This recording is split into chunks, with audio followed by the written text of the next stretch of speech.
저희 큰 스님 모시고 운전할 때 고속도로에서 칼치기가 뭔지 알죠? 예.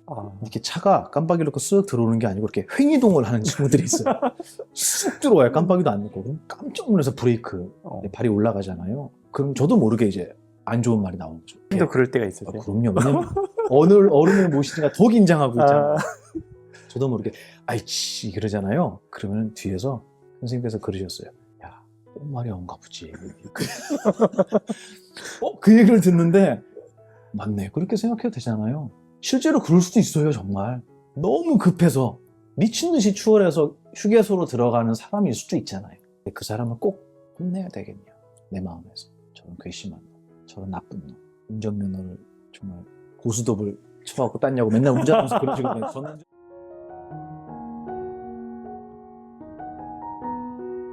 그럼 이게 사용 설명서가 있어야 우리가 삶을 잘 살아간다 하셨는데 스님께서 좋아하시는 표현인지 모르겠지만 프로필에도 스타 스님이라고 돼 있더라고요. 나도 내 마음을 모를 때 불교 심리학 강의 오랫동안 해오셨는데 그걸 집약한 마음 사용법 매뉴얼이라고 소개되어 있습니다. 이 책을 통해서 독자들이 궁극적으로 얻기를 바라는 게 무엇인가요?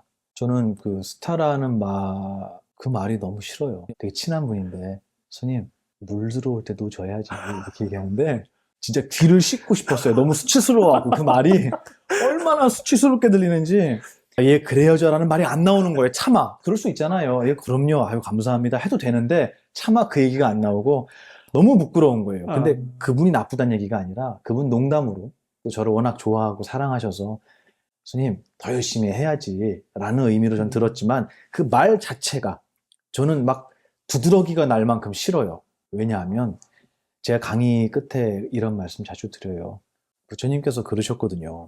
열반을 하실 때 하시기 직전에 안한 존자가 땅을 구르면서 울었다 그래요. 너무 슬퍼했대요. 그러면서 부처님께 부처님 당신이 떠나시면 우리는 이제 무엇에 의지해서 수행해야 합니까? 라는 질문을 드린대요.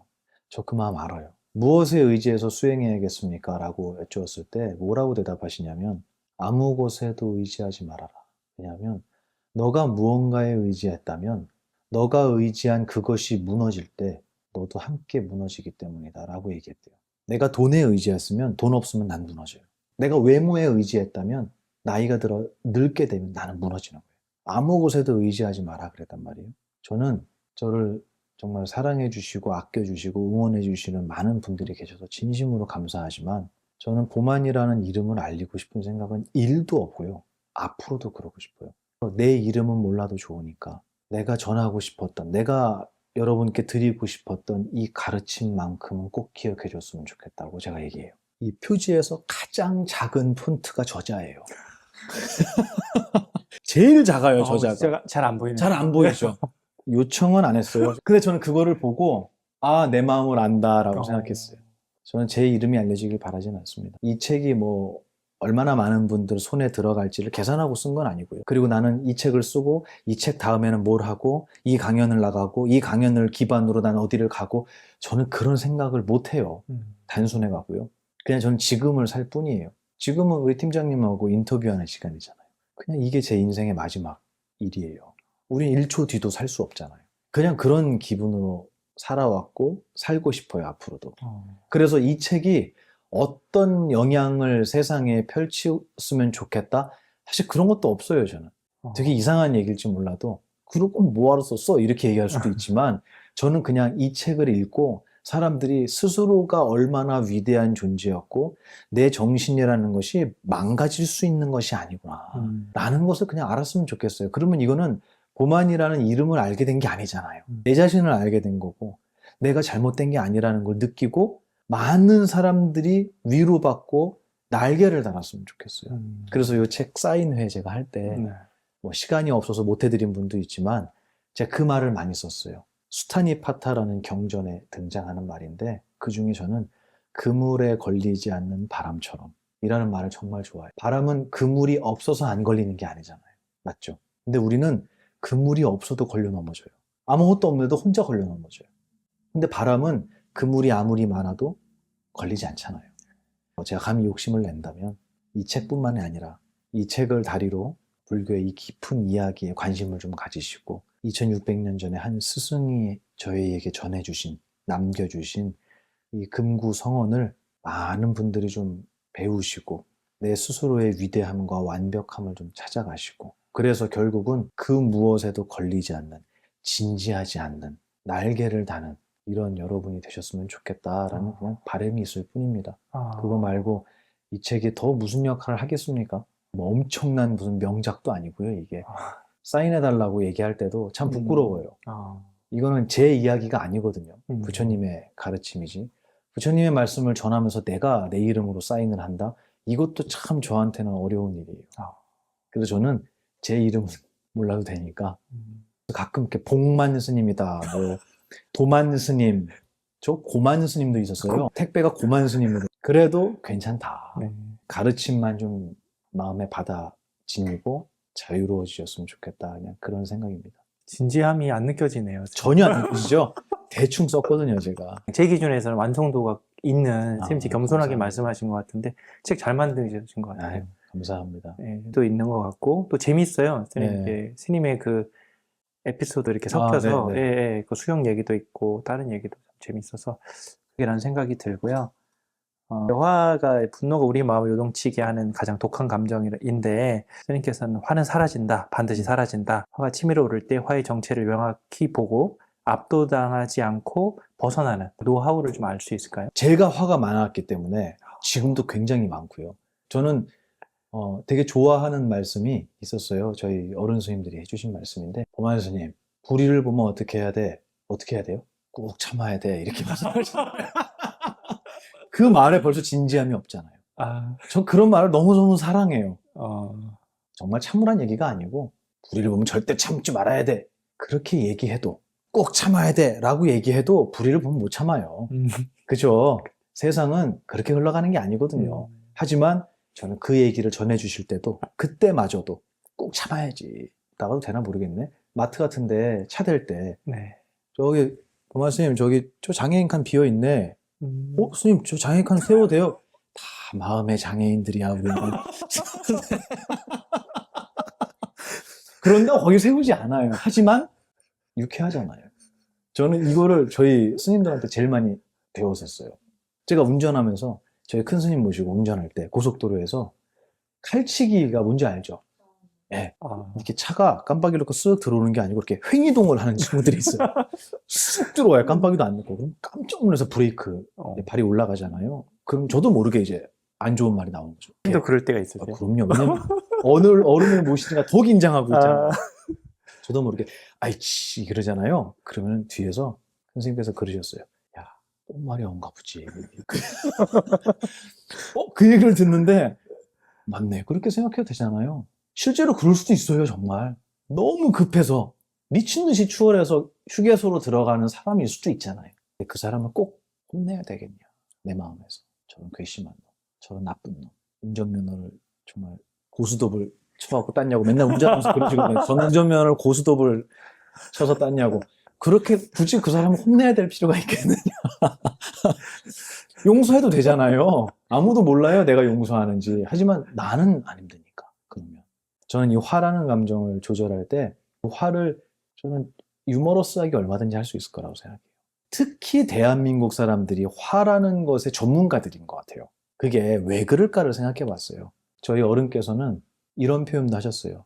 대한민국 역사와 관련이 있는 것 같아. 이런 말씀도 하시더라고요. 일제시대 때 그 억눌린 역사, 그 피해의식, 나라를 빼앗겼다는 분노와 외로움, 위에 무엇이 덮여졌냐면 전쟁이라는 게. 같은 나라 사람들끼리 서로 군복이 다르다는 이유로 그냥 쏴 죽이고 미워하고 서로 편을 나눠서 싸웠던 그 기억, 그것도 우리 DNA에 분명히 있을 거다. 왜냐하면 DNA는 곧 교육이기 때문이죠. 부모님한테 야 전라도는, 야 경상도는 남한도 반으로 쪼개져 있잖아요. 거기다 정치도 반으로 쪼개져 있잖아요. 요즘에는 남녀도 쪼개졌잖아요. 미워하잖아요. 우리는 화합하는 역사가 아니라 쪼개지고 다투는 역사가 제가 볼 때는 한 100년 이상 지속됐던 게 아닐까 생각이 들어요. 그래서 우리에게 나도 모르게 누군가의 잘못을 보고 또 그 잘못이 그 잘못한 사람을 비난해도 그 불똥이 나에게 튀지 않을 거라는 확신이 들 때는 사정없이 비난하고요. 그 사람을 밟고 내 세계에서 밀어내는 것에 굉장히 큰 성취감, 저는 그것도 피해의식이라고 생각해요. 그래서 그 분노라고 하는 것은 어떻게 보면 정말로 나라를 잃은 슬픔과 분노, 그런 거하고는 좀 결이 다른 것 같아요. 우리가 느끼는 분노. 손해보지 않으려는 분노 아닐까요? 상대적으로 내가 박탈감을 느꼈을 때 생겨나는 분노 아닐까요? 굉장히 초라한 분노일 수도 있어요.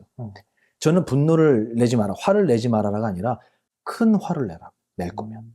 이 얘기를 제가 고등학교 2학년 상담하는 친구한테 얘기했어요.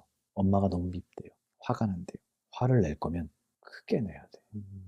엄마가 나한테 이런 서운한 말 했다고 엄마가 미워? 화가 나? 작잖아. 그거 말고. 왜 이 세상은 누군가를 죽이지 않으면 내가 살 수 없는 세상일까? 이런 거에 대한 큰 분노를 느껴야 돼. 그게 부처님이셨잖아요. 너무너무 속상해 하셨잖아요. 벌레가 새한테 먹히는 걸 보시고 왜 쟤는 아무 잘못도 안 했는데 새한테 먹혀야 할까? 왜 이 세상은 남을 죽이지 않고는 내가 살 수 없을까? 오늘 오늘 점심 드셨을 거 아니에요. 그 점심 먹은 밥상에서 생명이 없던 존재는 단 하나도 없어요. 뭘 드셨는지 몰라도 돌멩이를 씹어 먹지 않는 이상은 다 목숨이 있었던 거예요. 세렝게티만 약육강식이고 누군가 생존을 위해서 죽이는 게 아니라 우리도 그렇다는 거예요. 이런 정말 모순된 시스템, 또 무언가를 사서 망가뜨리고 버려야 나라가 돌아가는 이 소비에 대한 이 큰 분노. 왜 우리는 서로가 반목하고 화합하지 못하는가에 대한 분노. 큰 분노를 가지라고 제가 얘기를 했어요. 그건 누군가를 향한 게 아니잖아요. 저는 그 화를 그렇게 썼으면 좋겠어요. 버리는 게 아니고 작게 쓰지 말고 정말 이 세상에 우리가 마음을 하나로 모아서 큰 어떠한 부조리와 큰 숙제를 해결하는 데 있어서 나의 분노를 저 밑바닥에 갖고 있었으면 좋겠다. 제가 말을 분노, 화라고 표현했지만 이거는 화는 아니죠. 문제의식이죠. 바로잡아야 할 큰 숙제를 그렇게 안고 가자. 엄마하고 싸우고 네가 맞냐 내가 맞냐 이러지 말고 그렇게 말씀드리고 싶어요. 특히 우리 대한민국의 청년들이 이 큰 정말 위대한 분노를 가지고 세상에 나아가서 대한민국을 정말 아름답게 바꿔주기를 바라고 있습니다. 복화소라고. 예, 왜냐하면 그림을 알아볼 수가 없기 때문에 사람들이 그렇게 얘기한 거예요. 저는 그 그림을 되게 못 그린다고 생각했어요. 평소에. 근데 어느 날 알았어요. 그림은 그림이에요. 잘 그리고 못 그리는 건 없어요. 그건 보는 사람 눈에 달려있는 거거든요. 그걸 알았을 때 자신감이 생겼어요. 내 그림을 보고 웃을 수 있다면 그것도 훌륭한 그림이에요. 맞죠? 그림 그려서 남 웃길 수 있어요? 쉬운 일이 아니거든요. 몇 개 그리지도 않았는데 벌써 웃기 시작하면 대단한 능력이잖아요. 농담으로 그렇게 했지만 저는 그거랑 똑같이 사경도 글씨를 잘 쓰니 못 쓰니 여기로 들어가면 사경의 목적은 글씨를 잘 쓰기 위함이 아니잖아요. 이게 무슨 뜻인지를 내 가슴 속에 새기는 거예요. 베끼는 거. 그런 의미로 볼펜에 대한 부담, 글씨체에 대한 부담, 노트도 왜 그렇게 비싼 거를 사요 도대체. 노트에 대한 부담, 매일 해야 된다는 부담, 이런 거를 다 버리고 그냥 들고 다니면서 생각날 때마다 펴보고 좋아 그러면 쓰는 거예요. 지하철이든 어디든 그게 중요한 게 아니잖아요. 그래서 이 이야기를 내 마음에다가 베낄 수 있다면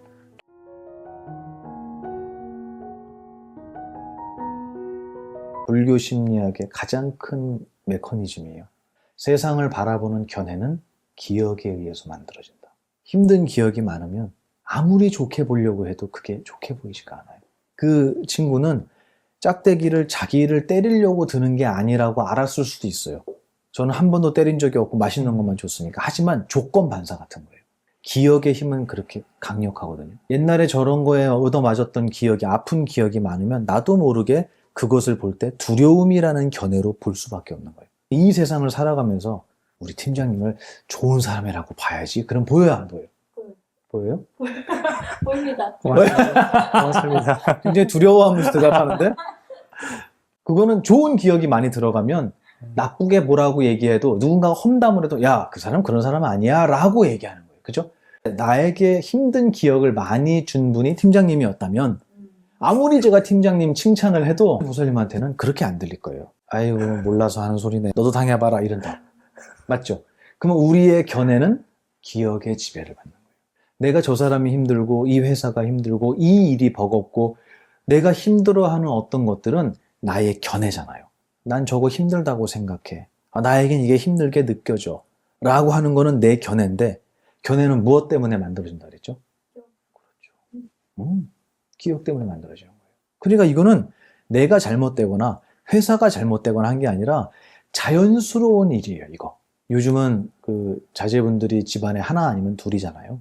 특히 이제 외동으로 크거나 막내로 큰 친구들은 요즘 부모님들의 교육법에는 그런 것들이 많이 없어졌어요. 애들을 훈계하거나 다그치는 게 잘못된 교육이라는 인식이 좀 있는 것 같아요. 물론 근거 없이 하면 잘못된 거지만 저는 그것도 교육의 하나의 방법이라고 생각해요. 이건 틀렸다라는 건 저는 없다고 봐요. 근데 그런 교육을 안 받아본 친구들이 군대에 와서 너무 힘들어하는 거예요. 내가 왜 저 사람 말을 들어야 되지? 그러면 그 친구에게 군대는 어떤 곳일까요? 지옥이죠. 부조리 투성이고요. 여기는 인간의 집단이라고 할 수 없는 이상한 곳인 거예요. 근데 정말 그럴까요? 저는 안 그랬어요. 저는 너무 좋았어요. 제 동생도 스님인데요. 해인사 출가하셨거든요. 근데 17살에 출가했다가 나중에 군대를 갔어요. 군대 안 힘들었냐니까 캠핑 온 것 같았대요. 너무 좋았대요. 뭐가 제일 좋았냐니까 밥을 3끼 주더라고요. 그러는 거예요. 과연 그 스님한테 군대는 힘든 곳이었느냐? 놀이였대, 놀이. 너무 재밌었대요. 총도 쏘고 수류탄 던져갖고 너무 재밌었대요. 과연 객관적인 나쁜 곳, 객관적으로 정말 이것은 없어져야 하는 악이라고 하는 것이 과연 대한민국에 존재할 것이냐. 저는 모든 것이 상대적이라고 봐요. 우리가 어떻게 저런 인간을 따라다니지라고 해도 그 사람에게 충성하는 사람도 있더라는 거죠. 그러니까 결국은 옳고 그름은 내 외부에, 나의 바깥에 있는 게 아니라 나의 견해 속에 있지 않았을까라는 질문을 안 할 수가 없는 거예요. 근데 이 질문을 누가 제일 간절하게 하냐면 은퇴하신 분들이 해요. 저한테 묻더라고요. 남성분들이. 스님 옛날에는 너 때문에 그래. 너 때문에 그래. 너 때문에 그래. 그랬대요. 무언가 불편하거나 일이 안 되면 이렇게 안 되는 것의 요인을 상대방한테 찾았대요. 평생을. 근데 어느 날이 되니까 찾다 보니까 더 이상 찾을 수가 없는 거예요. 일은 잘못돼 있는데. 그래서 어느 날 나한테 문제가 있는 거 아닐까? 이 사람은 알고 있었어요, 처음부터. 하지만 핑계댈 게 없어지니까 은퇴를 해버렸으니까 나에게 문제가 있는 게 아닐까? 라고 생각할 때 정말 죽고 싶었습니다. 이렇게 얘기하더라고요. 부정할 수가 없으니까. 이거는 평생을 내 옳고 그름, 좋고 나쁨, 정의와 불의 이런 것들이 내 견해 속에만 있었다는 거. 그리고 그 견해는 절대적으로 기억에 의지했다라는 거. 그렇기 때문에 기억은 우리가 다 다르잖아요. 그래서 이 세상 사람들의 목소리가 하나로 화합되는 일이 없는 거예요. 기억이 다르기 때문에. 그럼에도 불구하고 그거를 나로 삼고 그 견해가 맞다라고 우기면서 평생을 살아온 사람들이에요. 우리 다 그렇게 살아왔던 거예요. 그러니 제가 강의를 할 때 견해와 기억의 구조를 설명하고 당신에게 세상이 그렇게 보이는 것은 당신의 기억 때문입니다. 근데 그 기억은 당신이 갖고 온 게 아니라 당신이 세상에 와서 나중에 얻어진 겁니다. 그럼 기억은 나일까요? 남일까요? 오, 굉장히 깊은 얘기를 했어요. 사실은 맞는 거예요. 근데 제가 설명드린 거는 내가 갖고 온 게 아니라 그랬잖아요. 백지였잖아요, 나올 때. 한국말도 모르고 나왔는데. 그러면 기억의 내용은 전부 다 세상에 의해서 얻어진 거예요. 근데 그걸 그대로 받은 게 아니라 내가 해석하면서 집어넣었잖아요, 기억에. 그러니까 보살님 말이 맞기도 한 거예요. 어쨌든 내가 갖고 온 건 아니다. 그러므로 그거는 내가 될 수 없다고, 기억은. 그러므로 기억이 내가 아니기 때문에 기억에 의해서 만들어진 견해도 내가 될 수 없다. 두 가지를 먼저 우리가 이해하고 나야 저 사람이 왜 저렇게 말끝마다 욕을 하고 다른 사람을 미워하는 말만 하고 저 사람은 어떻게 모든 사람을 저렇게 따뜻하게 대하고 하는 이런 현상들이 이해가 되기 시작하는 거예요. 아, 저 사람 묻지 않아도 우리 삽살개는 묻지 않아도 옛날에 아팠구나. 걔가 이해가 되는 거예요. 이거는 뭐냐면 세상 사람들이 알고 출발선에서 출발하기 전에 미리 알고 출발했어야 되는 내용들이잖아요. 근데 이거를 모르니까 야, 쟤는 왜 저런데? 하면서 구업을 짓는 거예요. 남 욕하는 업을 짓고 야, 걔 진짜 짜증나지 않냐? 라면서 사실 진짜 짜증나는 나쁜 기억은 자기 기억 속에 집어넣고 있잖아요. 남한테 욕을 하면 그 욕과 가장 가까운 귀는요, 내 귀예요. 여기 제일 먼저 들어와요. 온 우주에서 내가 제일 먼저 들어요. 내가 욕하면. 내 기억을 더럽히면서도 나는 남을 욕하고 있다고 착각하는 거예요. 너무 간단한 이치도 모르고 세상을 살아가니 발 디디는 데마다 진흙탕이고 잘하려고 노력했는데 아파지고 행복하려고 했는데 불행한 결과가 오고 이거 당연한 거 아니겠냐는 거죠. 그래서 이 세상을 바라보는 불편한, 힘든, 고통스러운 이런 씨앗들이 제가 감히 나의 견해 속에 들어있다라고 표현을 한 거예요. 물론 세상에 부조리가 왜 없겠어요. 바꿔나가야죠. 하지만 우리는 거기에만 손가락질을 해서는 안 되지 않겠느냐. 이미 우리가 행복할 수 있는 거리를 많이 갖고 있음에도 내 견해가 부족해서 내 견해의 수준이 낮아서 행복을 행복으로 볼 수 없다면 과연 그게 세상의 잘못이겠느냐라는 저는 질문을 던지는 거죠. 필사를, 그러니까 사경이라고 하죠. 네. 복학사의 사경 횟수다라고 화연 스님이 진행하고 계시고 요즘 네. 좀 안 하시더라고요. 영상 계속 올라가고 예, 있네요. 올라가고 있는데 월가 스님이 게을러서 편집을 안 하고 있는 아, 그렇고 예전만큼 안 올라가서 멈추셨나 생각이 들었는데. 항상 저희는 이렇게 서로를 비난하면서 살아요. 이거 꼭 넣어주세요. 아, 사경 횟수다라는 프로도 하시고 또 밴드에서 계속 인증도 올리면서 이거 되게 수행의 방법으로 굉장히 강조하시는 것 같다는 느낌을 받았어요. 불자뿐만이 아니라 요즘에는 필사라는 이름으로 다양한 좋은 글귀도 하는 문화가 좀 트렌드인데 그렇죠. 사경이 되었건 필사가 됐건 스님께서 그걸 좋다고 생각하시는 네. 이유가 있을까요? 그럼요. 네. 우리 큰 스님께서 쓰신 이 책도 정말 소중한 책이고 저는 세상에 많이 읽혀지고 또 함께 따라 썼으면 좋겠어요. 왜냐하면 사경이라고 할 때 그 사자가 혹시 한문으로 뭔지 아세요? 베끼다. 베낄 사자예요. 네. 맞아요. 진짜를 베낀 거는 가짜잖아요. 그죠? 그래서 진짜를 베꼈다. 그러면 한문으로 바꾸면 뭘까요? 베낄사. 진짜는 뭐라 그러죠? 한문으로? 사진. 그게 사진이라는 한자. 사진 찍잖아요. 진실된 것을, 진짜를 베낀 게 사진이라고 생각해요. 한문이 그거예요. 사진. 제가 사경에 대한 거를 어른께 여쭤봤을 때 저희 스승님께서 이렇게 말씀하셨어요. 그래, 베끼는 거야, 경전을. 종이에 베끼는 것도 베끼는 거. 경을 보면은 돌에다가 새기는 것도 베끼는 거. 심지어는 모래밭에다가 쓰는 것도 큰 공덕이 있다고 하셨어요. 그리고 옷 이런 데다가 쓰는 것도 아주 귀한 사경이다. 근데 저한테 그러시더라고요. 우리가 경전을 진짜로 베낀다. 진실되게 베낀다면 어디다 베껴야겠냐? 이렇게 물어보시는 거예요. 여기다 베껴야 되지 않을까요? 나의 마음속에다가 부처님의 경전을 베끼는 것이 전 진정한 사경이라고 생각해요. 손으로 쓰는 것도 사경이지만 내 마음속에다가 이 위대한 가르침을 베껴 놓는 것이야말로 영원히 지워지지 않는 사경이라고 전 배웠거든요. 근데 그러려면 종이에는 안 쓰겠냐는 거예요. 종이에 써야죠. 제가 뭐 패드를 뭐 여러 가지 이유로 갖고 다니지만 전 여기도 써요. 좋은 글귀가 나오면 경전 보다가 그러면 한글로만 쓰는 게 아니고 한문을 일부러 찾아서 따라 써봐요. 한문 공부도 물론 제가 하고 싶어서도 있지만 너무 좋아요. 그냥 그걸 베껴 쓴다는 게. 짐승은 할 수 없는 일이잖아요. 짐승은 발이 이렇게 생겼는데 어떻게 베껴요? 강아지는 볼펜도 못 잡잖아요.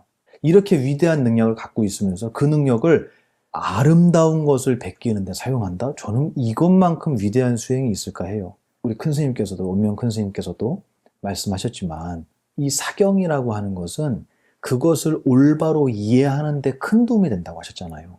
저는 그 말씀에 정말 네, 저는 100% 공감하고 맞는 말씀이라고 생각합니다. 이것을 이해하기 위해서는 자주 베껴 쓰고 자주 외우고 또 외운 것을 자주 세상에 대입하는 이 수행의 과정이 필요한데 그런 과정에 있어서 저는 사경은 정말 귀한 시간이라고 생각해요. 그런 분이 있어요. 스님, 저 오늘부터 100일 기도 들어가려고요. 그러면 제가 제발 앞에 100일은 좀 빼라 그래요. 그 100일을 넣어버리니까 99일만 하면 실패한 기도가 돼버리잖아요. 이러지 말라고 제발. 그냥 하세요. 똑같이 사경도 나는 1번 1페이지부터 100페이지까지 다 쓸 거야. 이러지 말고 읽다가 좋으면 그냥 쓰면 되잖아요. 그리고 두 번째 읽을 때 또 좋으면 또 쓰면 되잖아요. 그러다 보면 어느 순간에 이 경전이, 이 부처님의 위대한 가르침이 내 가슴 속에 다 베껴지는 사경이 이루어질 거고 그때 되면 내가 이 사경된 바를 누군가에게 설명하는 스승의 자리에 서지 않겠느냐라고 생각해요.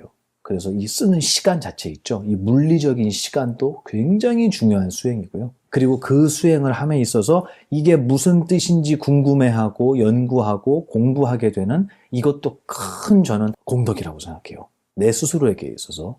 그리고 그걸 베껴서 내 마음속에 사경하고 외움으로 해서 그거를 남에게 전달할 수 있다면 이거는 뭐 더 이상 말할 수 없는 최고의 수행이 아닐까. 그래서 사경을 좋아합니다. 저도 즐겨야 하고요. 하지만 저는 1페이지부터 이렇게 하는 건 안 좋아하고 네, 그냥 보이는 대로 너무 멋있어. 그럼 적는 거예요. 저는 그런 식으로 사경을 해요. 사경 그러면 꼭 꽉 채워야 된다라는 부담. 완벽주의자들이 많더라고요. 근데 그게 오히려 내 발목을 잡고 사경을 멀리하게 되는 그런 요인도 많이 봤어요. 저는 그렇게 되는 거를.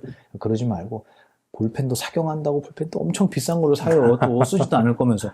그러지 말고 볼펜이든 연필이든 그게 중요한 게 아니라 갖다 쓰는 게 중요하잖아요. 그래서 제가 농담으로 그래요. 제가 강의할 때 저 그림을 되게 많이 그리거든요. 네. 아시죠? 선생님 별명도 알고 있습니다. 복화수라고. 네, 왜냐면 그림을 알아볼 수가 없기 때문에 사람들이 그렇게 얘기한 거예요. 저는 그 그림을 되게 못 그린다고 생각했어요. 평소에. 근데 어느 날 알았어요. 그림은 그림이에요. 잘 그리고 못 그리는 건 없어요. 그건 보는 사람 눈에 달려 있는 거거든요. 그걸 알았을 때 자신감이 생겼어요. 내 그림을 보고 웃을 수 있다면 그것도 훌륭한 그림이에요. 맞죠? 그림 그려서 남 웃길 수 있어요? 쉬운 일이 아니거든요. 몇 개 그리지도 않았는데 벌써 웃기 시작하면 대단한 능력이잖아요. 농담으로 그렇게 했지만 저는 그거랑 똑같이 사경도 글씨를 잘 쓰니 못 쓰니 여기로 들어가면 사경의 목적은 글씨를 잘 쓰기 위함이 아니잖아요. 이게 무슨 뜻인지를 내 가슴 속에 새기는 거예요. 베끼는 거. 그런 의미로 볼펜에 대한 부담, 글씨체에 대한 부담, 노트도 왜 그렇게 비싼 거를 사요 도대체. 노트에 대한 부담, 매일 해야 된다는 부담, 이런 걸 다 버리고 그냥 들고 다니면서 생각날 때마다 펴보고 좋아 그러면 쓰는 거예요. 지하철이든 어디든 그게 중요한 게 아니잖아요.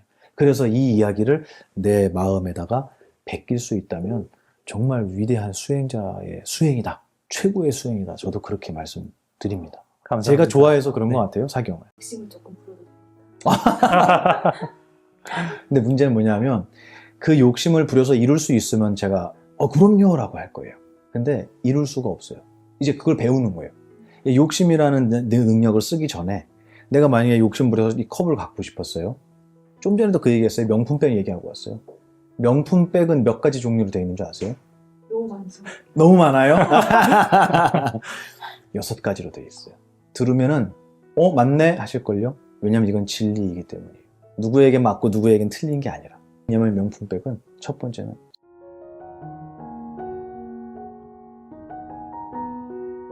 세속을 떠난 스님이 세속을 말하는 이유인데요. 많은 분들이 불교나 스님의 수행을 세속으로부터의 도피라고 생각을 하는데 스님께서는 해탈은 도망이 아닙니다. 파도가 몰아치는 바다에서도 흔들리지 않는 배처럼 마음의 중심을 잡는 기술입니다. 이렇게 하셨어요. 스님께서 말씀하시는 삶의 기술이라는 것은 구체적으로 무엇이며 왜 이런 기술이 필요할지 한번 말씀해 주시면 좋겠습니다. 불교라고 하는 이 종교가 오랜 세월을 흘러오면서 실질적으로 이 불교의 가르침을 전하신 분은 2600년 전에 한 스승이셨단 말이에요. 근데 이게 시간이 지나면서 신격화가 많이 되고 지금 대한민국의 불교는 신격화를 넘어서서 기복으로 돌아섰죠.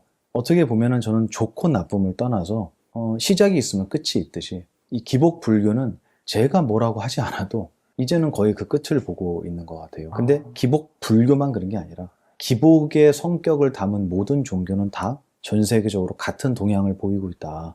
이거는 대부분 사람들이 다 이제 인지하고 있는 내용이고요. 앞으로 이 온 세계에 종교라는 것은 필요가 없어질 것이다. 왜냐하면 그 종교의 영역을 누가 대신해 주냐면 돈이 대신해 주기 때문이다. 세속의 어떤 기술이라든가 문화라든가 재화가 종교에 대해서 우리가 바래왔던 것들을 대체해주고 있다라는 거예요. 그 중에 제일 큰 게 병 낫게 해주세요. 이건 병원에 가서 할 얘기지 절에 와서 할 얘기는 아니고 자식 낳게 해주세요. 이것도 병원에 가서 할 얘기지 절에서 할 얘기는 아닌 게 된 거죠. 그리고 돈을 벌거나 옛날처럼 하늘만 바라보고 농사만 지었던 게 아니라 지금은 수많은 돈을 버는 방법들이 이미 세상에는 펼쳐져 있잖아요. 과연 종교의 영역은 무엇의 영역이 남는 것이냐, 어느 부분에 남을 것이냐. 기껏해야 이제 죽고 난 뒤에 이 영역 하나밖에 안 남은 거예요. 그러니까 일본은 불교가 장래 사업이 됐잖아요. 장래 사업. 네. 그러니까 이제 일본 스님들이 공부를 떠나서 수요가 있으니까 공급이 있는 거잖아요. 그런 면으로 볼 때 과연 대한민국의 불교의 수요는 어떤 부분인가에 대해서 저는 참 많이 생각을 했어요. 그거를 제가 뭐 고민하려고 하는 게 아니라 막상 이렇게 많은 분들을 만나 뵙고 불자와 비불자들, 종교가 없는 분, 이웃 종교를 가지신 분들하고 대화를 나눠보면서 과연 불교라고 했던 우리가 알고 있던 지금까지의 불교가 설 자리가 과연 어디인가? 저는 없다고 봐요. 갈수록 좁아진다고 봐요. 근데 이런 것이 불교의 위기라는 말로 대체돼야 되는가라는 생각을 해보면 전 그렇지 않다고 생각해요. 오히려 이때 비로소 불교의 시초셨던 네. 이 가르침을 처음으로 펼치셨던 인도의 석가모니 부처님께서 하신 말씀으로 우리가 돌아갈 수밖에 없는, 또 그 말씀이 정말로 이 세상에 이제 와서야 빛을 발하게 되는 어떤 그런 큰 흐름의 끝에 우리가 서 있는 것 같다. 이런 저는 현실적인 어떤 화두를 많이 느끼고 있어요. 그거는 불교를, 지금까지의 불교를 잘 보존해서 더 많은 사람들이 기도에 안 오니까 기도에 더 접수시키고, 더 많은 사람들이 제사를 하도록 만들고, 아니면 종교 활동에 더 많은 사람이 참석하고, 이거는 불가능해졌죠. 이제 누구나 답을 알고 있습니다. 그거는 답이 아니라는 거를. 그러면 과연 이 불교가 나아가야 할 방향은 어디냐? 저는 본래 가지고 있는 걸 그냥 드러내면 된다고 생각해요. 불교는 이미 너무나 비교할 수 없이 위대하고 값진 보석을 품고 있기 때문에 그냥 이거를 드러내 보이는 것만으로도 수많은 사람들이 공감할 거라고 생각해요. 그러니까 저는 오히려 어떤 쪽을 더 걱정을 했냐면, 약이 없어서가 아니라 내가 병들었다는 걸 인지하지 못할까 봐 걱정했어요. 환자가 아프다라는 걸 인지해야 병원에 가서 약을 찾잖아요. 경에도 그 얘기가 나오거든요. 코를 다친 개가 있는데 그 개를 치료하겠다고 사람이 손을 뻗으면 개는 어떻게 하겠어요? 물죠. 치료해 주는 게 아니라 공격한다고 생각하고. 또 이런 비유도 있습니다. 내가 볼 때는 곰지 않은 상처인데 의사는 골맞다고 얘기하는 거예요. 제 눈보다는 의사 눈이 더 전문가잖아요. 그럼에도 불구하고 사람들은 돌팔이다 이렇게 얘기한다. 내가 병들었다, 내가 아프다, 더 쉽게 표현하자면 나에게 뭔가 매끄럽지 못한 거칠고 투박하고 불협화음이 일어나고 있다라는 그 사실을 자각하는 게 저는 이 가르침을 찾게 되는 첫 번째 동기라고 생각해요. 그래서 보석을 아무리 갖고 있어도, 약을 아무리 갖고 있어도 아프다고 하는 사람이 없으면 약은 약이 아니잖아요. 저는 오히려 그걸 더 걱정했던 것 같아요. 제가 그랬거든요. 저 되게 똑똑하고 잘난 줄 알았거든요. 똑똑하고 잘 나가세요. 진짜인 줄 알아요. 시간 지나 보니까 부족한 게 너무 많이 보이는 거예요. 근데 그게 어디서 보였냐면, 이게 맞아, 이거는 틀렸어 라는 이 안에 벌써 그게 있다는 걸 몰랐어요. 저는 내가 틀렸다고 하는 길에만 내가 안 가면 난 올바른 사람이라고 생각했어요. 근데 그게 아니고 옳고 그름을 얘기하는 이 순간 벌써 저는 제 견해를 믿고 판단한 거잖아요. 그러니까 나의 견해를 높일 생각을 안 하고 내 견해를 믿고 세상을 분별하는 거에 익숙해져 있는 거예요. 그 얘기는 나는 문제 없어, 내 견해는 멀쩡해, 나는 정상인이고 일반인이야 라고 생각하는, 이게 나에게 병이 있다라는 것을 자각하지 못하는 환자 같았어요.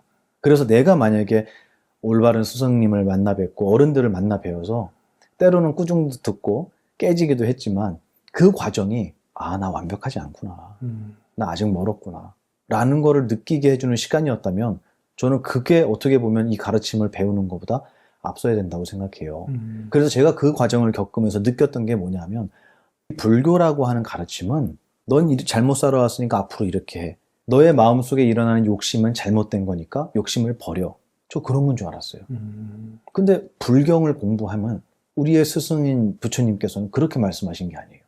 너가 분노가 일어나 그 분노는 이러이러한 이유 때문에 일어나는 것이다. 거기 분노 버리란 말 없거든요. 욕심? 그거는 이러이러한 원리 때문에 무언가를 갖고 싶은 마음이 일어나는 것이다. 이걸 설명을 하시는 거예요. 그래서 어떻게 보면 부처님은 일로 가라 절로 가라 이 얘기를 안 하세요.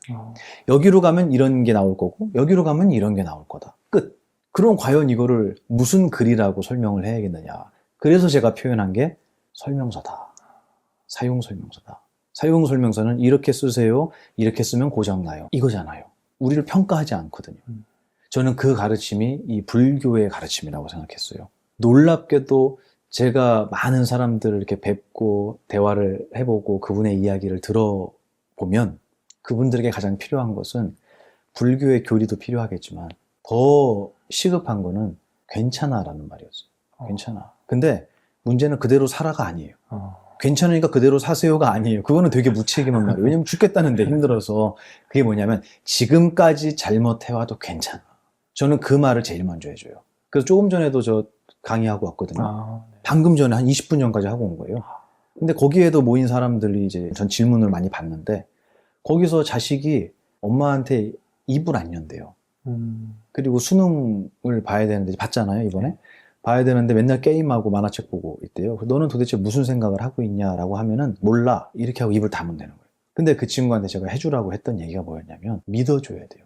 뭘 믿어주냐면 저 사람은 내가 하는 이야기를 평가하지 않는 사람, 나를 평가하지 않는 사람이라고 느껴지는 사람이 세상에 한 명은 있어야 되잖아요. 그래야지 울면서 나 이렇게 못된 생각했어요. 나 이렇게 부족하고 어리석고요. 저 뒤에서 그 사람 미워서 이런 짓도 해봤어요. 라고 고해성사할 수 있는 누군가는 계셔야 되잖아요. 근데 그게 가족에 있어야 되는 거 아닌가라고 제 질문을 했어요. 예. 가족에 그런 사람이 있어야 되는데 가족에 있는 모든 사람들은 너 수능 안 볼 거야? 너 어떻게 하려고 그래? 라는 말 밑에 너는 틀렸어. 너는 잘못됐어. 너는 지혜롭지 못해. 라는 의도가 깔려 있잖아요. 예. 그래서 저는 이 가르침을 이제 제가 공부를 하고 나서 저에게 느껴졌던 가장 큰 이익은 나는 이미 완벽하고 충분하고 아름다운 존재구나. 이걸 알았어요. 제가 제 자신을 몰랐던 거예요. 그래서 가장 대표적인 게 생각을 나로 삼고 감정을 나로 삼은 거. 이거는 몰라서 그런 거예요. 뭐랑 똑같으냐면 박수를 쳤는데 소리가 나잖아요. 근데 왼손이 저 소리 내 거야 라고 얘기하는 거예요. 왼손 게 될 수 있겠어요? 안 되죠. 그럼 오른손 겁니까? 그렇다고? 아니에요. 소리는 누구 거죠? 누구 게 아니잖아요. 그냥 둘이 만났을 때 일어난 거잖아요. 얘는 제3의 것이란 말이에요. 이게 부처님께서 말씀하신 연기법. 인연되어서 일어난 것. 그럼 과연 이걸 왜 하냐 이거예요. 우리 출제자의 마인드를 알아야 되잖아요. 이 얘기를 왜 하지? 이 얘기를 들어서 나에게 무슨 이익이 있지? 저는 거기서 그 설명을 듣고 정말 망치로 맞은 것 같았어요. 그게 뭐였냐면 연기법이라고 하는 것은 만나서 일어난 것은 양쪽 어느 쪽의 것도 아니다. 바꿔 얘기하면 우리 팀장님을 만나고 아유 반가워요 라고 생각이 일어났다면 생각은 나도 아니고 저 사람도 아니다. 이거는 제3의 거예요. 증거가 뭐냐면 이 생각 없어져도 나는 안 없어져요. 이건 내가 아니란 얘기잖아요. 생각이 나면 얘가 없어지면 나도 없어져야 되거든요. 그게 아니라 생각은 나와 남이 만났을 때 중간에서 일어나는 현상이다라는 설명을 해주신 거예요. 이해가 되시죠? 그러면 내 생각을 버리란 얘기냐는 거예요, 이게. 아니잖아요. 생각을 버리라는 게 아니에요. 욕심도 버리라는 게 아니에요. 그런데 지금까지의 불교는 그런 쪽으로 약간 치중되어 있었던 느낌이 없지 않습니다. 뭐 내려놓아라. 그렇죠. 생각을 내려놔라. 번뇌를 끊어라. 욕심을 버려라. 그게 아니라 경전엔 그렇게 나와요. 부처님, 욕심에는 몇 단계가 있습니까? 잘 쓰는 것부터 못 쓰는 것까지. 욕심 버리란 얘기냐는 거예요, 그게. 아니죠. 욕심은 우리의 능력이잖아요. 이런 경전을 공부하다 보니까 어느 날 제가 그런 생각이 들었어요. 부처님은 하지 말라고 하신 게 하나도 없었구나. 알고 하라고 하신 거구나. 너 그거 하는 거 좋아. 근데 미안하지만 이룰 수 없어. 라고 그냥 설명해 주신 거구나. 하지 말라고 하신 게 아니구나. 이거를 제가 알았어요. 그리고 나서 많은 사람들한테 이 얘기를 했습니다. 제가 아까 말씀드린 연기법이라는 건 부처님께서 말씀하신 거잖아요. 그럼 이 연기법에 해당하지 않는 예외가 되는 존재가 있겠냐는 거예요. 없죠. 전 그걸 느끼고 너무 행복했어요. 이거는 스님만이 아니라 출가자만이 아니라 불자만이 아니라 이웃 종교뿐만 아니라 생각하는 강아지한테도 사유하는 모든 존재라면 연기법이라는 법칙 안에 살고 있구나. 저는 종교가 달라서 제 생각은 연기법이 아니에요 할 사람 아무도 없죠. 누구나 생각은 대상과 만났을 때만 일어나잖아요. 하다못해 대상이 없으면 기억이라도 만나야 돼요. 그러면 생각이 일어나죠. 이 법칙을 벗어난 게 강아지도 그 안에 있단 말이죠. 벗어난 존재가 아무도 없다면 과연 예외가 없는 이 법칙, 이걸 뭐라고 해야 될까? 저는 감히 진리라고 하고 싶어요. 욕심을 조금 부려도 됩니다. 근데 문제는 뭐냐면 그 욕심을 부려서 이룰 수 있으면 제가 그럼요 라고 할 거예요. 근데 이룰 수가 없어요. 이제 그걸 배우는 거예요. 이 욕심이라는 내 능력을 쓰기 전에 내가 만약에 욕심 부려서 이 컵을 갖고 싶었어요. 좀 전에도 그 얘기했어요. 명품백 얘기하고 왔어요. 명품백은 몇 가지 종류로 되어 있는 줄 아세요? 너무 많죠. 너무 많아요? 6가지로 되어 있어요. 들으면은 맞네 하실걸요? 왜냐면 이건 진리이기 때문이에요. 누구에겐 맞고 누구에겐 틀린 게 아니라. 왜냐면 명품백은 첫 번째는 색깔로 되어 있어요. 두 번째는 뭘로 되어 있을까요? 소리로 되어 있죠. 명품백 만지면 부시럭부시럭 소리 나잖아요. 그죠? 그리고 냄새 맡으면 가죽 냄새 나겠죠. 그 다음에 먹을 리는 없겠지만 씹어 먹으면 맛도 있을 거고요. 그 다음에 만지면 감촉도 있을 거예요. 5개네요 벌써. 6번째 뭐냐면 이번에 이거 신상이야. 이거 오픈런 해도 못 사. 라는 의미까지 들어가 있어요. 이게 얼마짜리인데? 라는 의미. 그 6가지 합치면 명품백이. 아닌가요? 거 봐요. 누구나 인정할 수밖에 없다니까요. 이건 종교하고 상관이 없는 거예요. 이 세상의 진실을 얘기한 거예요. 그 6가지가 모이면 명품백도 되고 이 컵도 6가지가 된 거예요. 그죠? 근데 어떤 6가지가 모였냐에 따라서 다른 이름의 결과가 만들어질 뿐이에요. 6가지가 모인 핸드백 중에 그 6가지 가운데에서 내가 가질 수 있는 게 있다면 핸드백을 가져도 된다고 제가 얘기할 거예요. 근데 색깔은 불끈 없어져요. 이것도 부정하실래요? 소리는 생기자마자 사라져요. 어떻게 해야 갖죠, 소리를? 어떤 분이 그러대요. 녹음기에 녹음하면 된다고. 그럼 녹음기에 녹음해서 틀자마자 어떻게 되죠? 또 사라져버려요. 그럼 소리를 어떻게 가질까요, 우리? 갖는다라는 의미에 대해서 정의를 내려보자는 거예요, 지금. 소유라고 하는 거. 내가 갖는다라는 거. 색깔도 불금 없어지기 때문에 가질 수 없고, 소리도 못 갖고, 냄새도 못 갖고, 맛도 역시 마찬가지고, 감촉은 손 떼자마자 없어져 버리고, 의미는 보는 놈마다 달라요. 그러면 그 6가지가 모인 명품백을 갖는다라는 게 과연 어떤 의미냐는 거예요. 이게 불교의 가르침이에요. 갖지 말라가 아니에요. 가질 수 없으니까 괜히 노력하지 말라. 증거가 뭐냐면요. 백 사오잖아요. 내 방에 갖다 놓잖아요. 불 꺼도 보여요? 안 보여요. 불을 켜야 돼요. 그리고 계속 만져야 돼요. 냄새도 맡아봐야 돼요. 근데 문제는 뭐냐면 그게 몇 개월 지나면 신상이 아니에요. 그럼 내가 사온 건 신상을 사왔잖아요. 이번에 새로 나온 명품백, 비싼 명품백. 이걸 어떻게 지킬 수 있죠? 아주 논리적으로 생각해 보자는 거예요. 이것의 가치와 내가 처음 사왔던 그 돈을 주고 사왔던 그것의 가치를 우리는 어떻게 지킬 수 있냐는 거예요. 내가 갖고 있는 또 사야 되는 거예요. 그렇죠. 과연 이 욕심을 만족시킬 수 있냐고. 그래서 물어보세요, 부처님이. 욕심은 만족시킬 수가 없다. 그게 좋으면 그렇게 해도 돼요. 근데 만족되지 않은 거는 불편함이잖아요. 행복이 아니잖아요. 그래서 부처님은 만족될 수 없는 욕심을 계속 부린다는 것은 자기를 스스로 힘든 길로 인도하는 것이다 라고 그냥 설명하실 뿐이에요. 욕심 버리라는 게 아니라. 그래서 경에 보면 욕심의 3가지 단계를 설명하세요. 첫 번째는 죽게 살기 위해서 노력해서 돈을 벌어요. 근데 이게 너무 아까운 거예요. 그래서 가족한테도 못 써. 부인한테 맨날 잔소리해요. 가계부 안 쓴다고. 남한테는 더 못 써요. 보만 이런 애들한테는 못 써요. 아까워서. 자기 자신한테도 못 쓴다고 나와요. 아까워서. 이게 욕심을 가장 수준 낮게 사용하는 거고, 두 번째는 뭐냐면 열심히 벌어서 좋은 데 많이 쓰는 거예요. 이게 욕심을 잘 쓰는 거예요. 근데 그 위에 하나가 또 있어요.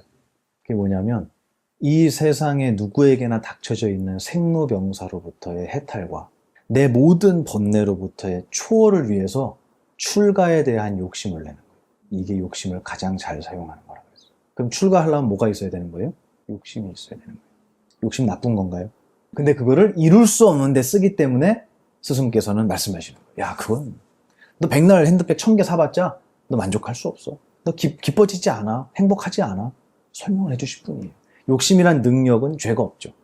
이런 가르침을 배웠을 때 과연 이게 예외가 없다 그랬잖아요. 그러면 이 가르침이 속세에 있다고 안 배워도 되는 거냐는 거예요. 오히려 속세를 떠나서 절집 안에서 이거는 모두가 배워야 돼. 스님들만 공부하는 그들만의 리그가 아니고 모두가 알고 살아야 돼 라는 그 말이 저는 더 간절해졌어요. 그래서 제가 이 이야기를 들고 세상으로 나온 거예요. 결론은 그거예요. 생각할 줄 아는 모든 존재라면 내 생각하는 능력, 내 정신의 구조가 어떤지, 그리고 내가 욕심을 부리든 후회를 하든 누구를 사랑을 하든 이런 모든 감정이나 생각의 원리를 이해하고 쓰면 잘 쓸 거 아니에요.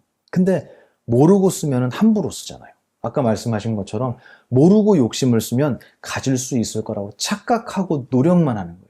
근데 그 노력에서 끝나는 게 아니고 인생이 가요, 그 시간 동안. 이 얘기를 어디서 제일 뼈 아프게 들었냐면 청송교도소에서 들었어요. 편지가 왔는데 저희 어른을 재소자들이 아버지라 그랬거든요. 거기 써 있어요. 아버지, 누군가가 이 세상에 있는 것은 얻을 수 있는 게 아니라고 누군가가 나한테 한 번만 얘기해 줬으면 저는 도둑질하지 않았을 겁니다. 이렇게 얘기해요. 가질 수 있는 것이 아니라는 걸 누가 한 번만 얘기해 줬으면. 근데 가질 수 있다고 얘기하잖아요. 노력해서 얻으라고 얘기하잖아요. 이룰 수 없어요. 그걸 얻어도 내가 원하던 게 아니에요. 내가 국회의원이 되고 싶어서 국회의원이 되잖아요. 내가 생각하던 국회의원이 아니에요. 그럼 우리는 과연 그 욕심을, 하고자 하는 마음을 어떻게 충족시킬 수 있겠느냐. 모두가, 이 세상 사람 모두가 마음과 정신의 생각의 능력을, 위대한 능력을 사용하고 살지만 그 누구도 이게 어떤 구조로 되어 있는지를 공부해 본 적이 없던 거예요. 왜냐하면 저도 들은 적이 없거든요. 근데 그 얘기를 해주는 게 불교의 가르침이었다라는 것을 어른들을 통해서 제가 알게 됐고, 그래서 내가 이렇게 행복해지고 자유로워졌으니 이 세상 사람 모두가 이걸 공부하고 행복해졌으면 좋겠다라는 게 제 뜻이었습니다. 바닥에서 나뭇가지 부러진 짝대기를 들었는데 도망갔어요. 두 가지만 보면 도망갔거든요. 하나가 뭐였냐면 끈. 느껴지시죠? 뭐가 느껴지세요? 끈에 묶이고 매를 맞았던 거예요. 걔한테 물어보지 않아도 알아요. 그 얘기는 불교 심리학의 가장 큰 메커니즘이에요. 세상을 바라보는 견해는 기억에 의해서 만들어진다. 힘든 기억이 많으면 아무리 좋게 보려고 해도 그게 좋게 보이지가 않아요. 그 친구는 짝대기를 자기를 때리려고 드는 게 아니라고 알았을 수도 있어요. 저는 한 번도 때린 적이 없고 맛있는 것만 줬으니까. 하지만 조건 반사 같은 거예요. 기억의 힘은 그렇게 강력하거든요. 옛날에 저런 거에 얻어맞았던 기억이, 아픈 기억이 많으면 나도 모르게 그것을 볼 때 두려움이라는 견해로 볼 수밖에 없는 거예요. 그러면 이 세상을 살아가면서 우리 팀장님을 좋은 사람이라고 봐야지. 그럼 보여요, 안 보여요? 보여요? 보입니다. 고맙습니다. 굉장히 두려워하면서 대답하는데, 그거는 좋은 기억이 많이 들어가면 나쁘게 뭐라고 얘기해도 누군가가 험담을 해도 야, 그 사람 그런 사람 아니야 라고 얘기하는 거예요. 그죠? 근데 나에게 힘든 기억을 많이 준 분이 팀장님이었다면 아무리 제가 팀장님 칭찬을 해도 우리 보살님한테는 그렇게 안 들릴 거예요. 아이고, 몰라서 하는 소리네. 너도 당해봐라, 이런다. 맞죠? 그러면 우리의 견해는 기억의 지배를 받는 거예요. 그게 이 내용이에요. 내가 저 사람이 힘들고 이 회사가 힘들고 이 일이 버겁고 내가 힘들어하는 어떤 것들은 나의 견해잖아요. 난 저거 힘들다고 생각해. 나에겐 이게 힘들게 느껴져 라고 하는 거는 내 견해인데, 견해는 무엇 때문에 만들어진다 그랬죠?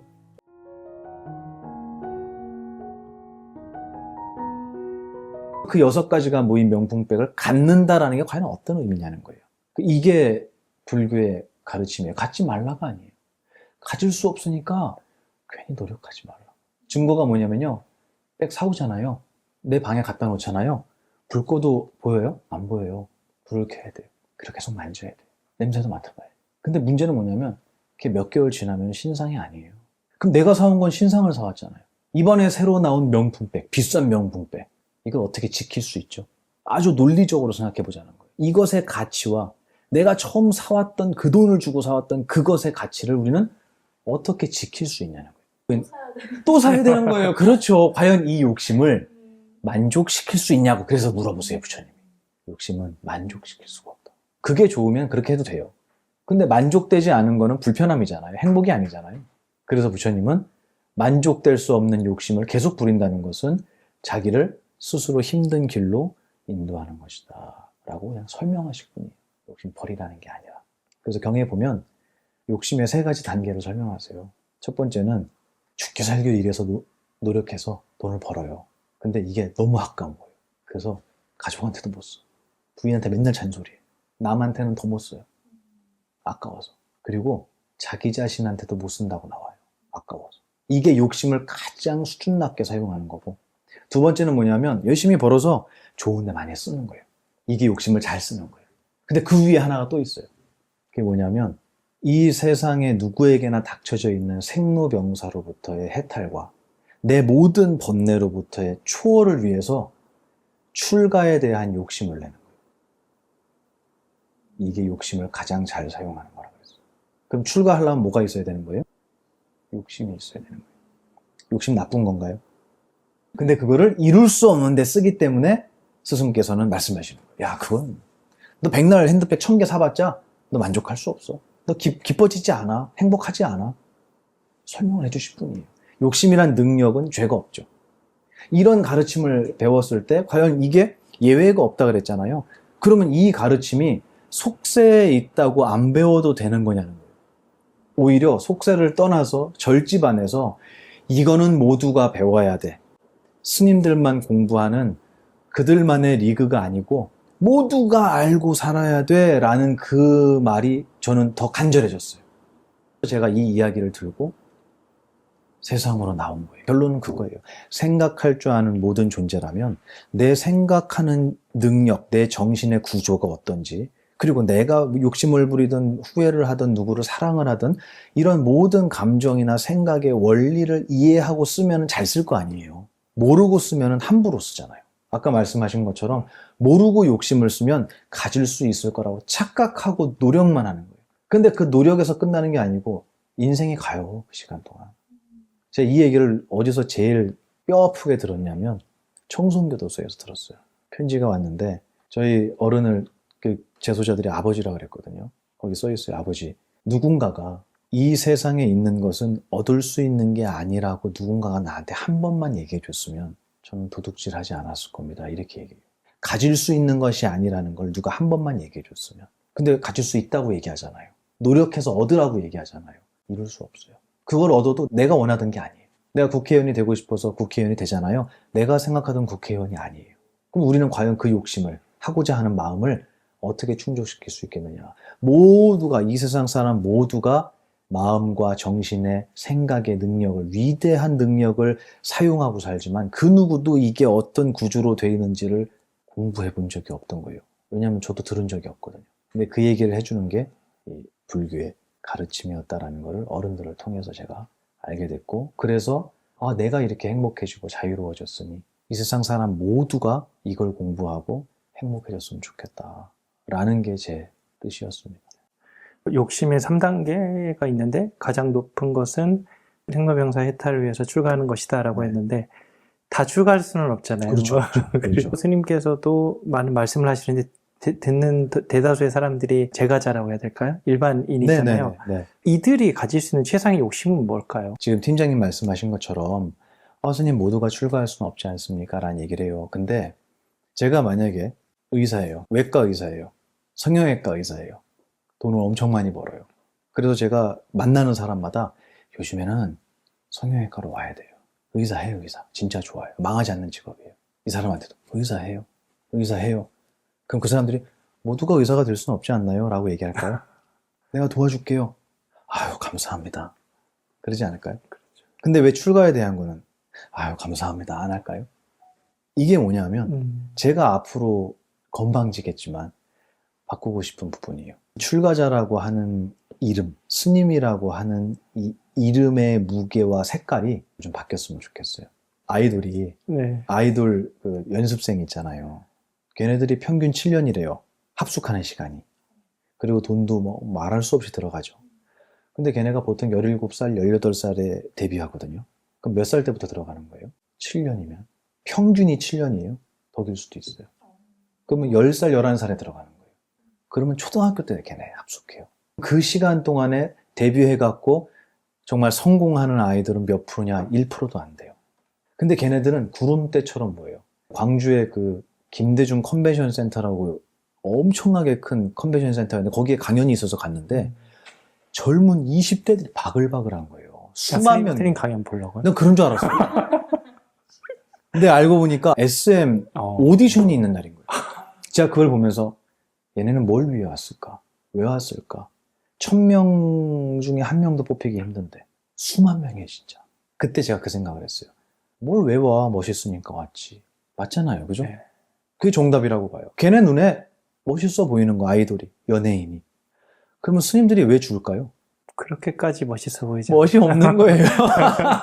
저는 너무 이게 명확했어요, 그때. 맞네. 그 친구들을 보면서 그 생각을 했어요. 멋이 없구나, 우리들이.